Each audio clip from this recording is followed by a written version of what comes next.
Një studim I Zyrës së Kombeve të Bashkuara për droga dhe krimin I publikuar sot në Prishtinë dëshmon se bizneset në Kosovë janë të detyruara të paguajnë rishfete zyrtarëve publik në mënyrë të përsëritur gjatë gjithë vitit në këmbim të lehtësirave të bërit biznes.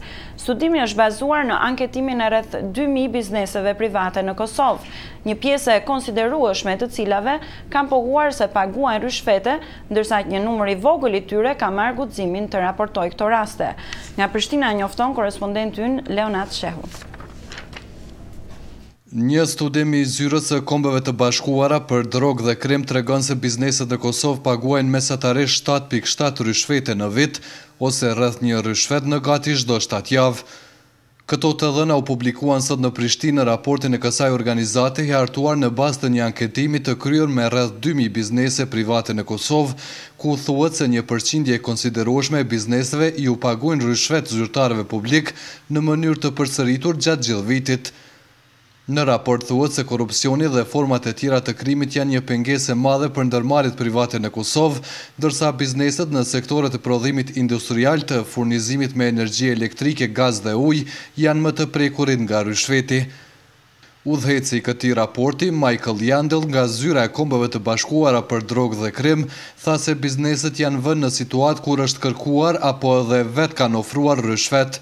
In over 50% of cases, the payment of a bribe is actually requested by the public official. Në më shumë se 50% të rasteve, pagesa e rishfetit është kërkuar nga zyrtarët publik, qoftë në mënyrë të drejtpërdrejtë apo të tërthorë, tha zoti Yandel, duke nënvizuar se 1% e madhe e pagesës së rishfetit është ofruar dhe nga një përfaqësues I biznesit. Qëllimet më të shpeshta të pagesës së rishfetit sipas raportit janë përshpejtimi I procedurave lidhur me biznesin, marrja një trajtimi më të mirë dhe mundësimi I finalizimit të procedurës. Rreziku më I lartë për zyrtarët publik dhe bizneset janë zyrtarët e doganave, zyrtarët tatimor dhe zyrtarët komunal, tha ai. Zoti Yandel thot se 3.7% e rishfetit të paguar nga bizneset është raportuar te autoritetet zyrtare kryesisht në polici. Ndërsa Blerim Kelmendi nga Agjencia kundër korrupsionit thot se praktika për mos raportimin e korrupsionit duhet të largohet.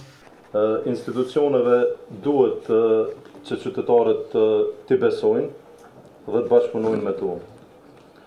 Duhet të promovohet që të përcjellësh një informat të institucionet kompetente dhe të bashkëpunosh me to, nuk është një vepër e ligë, por një akt I lartë moral dhe patriotik. Përfaqësues të organizatave jo qeveritare thonë se korrupsioni vazhdon të jetë një nga sfidat kryesore të vendit.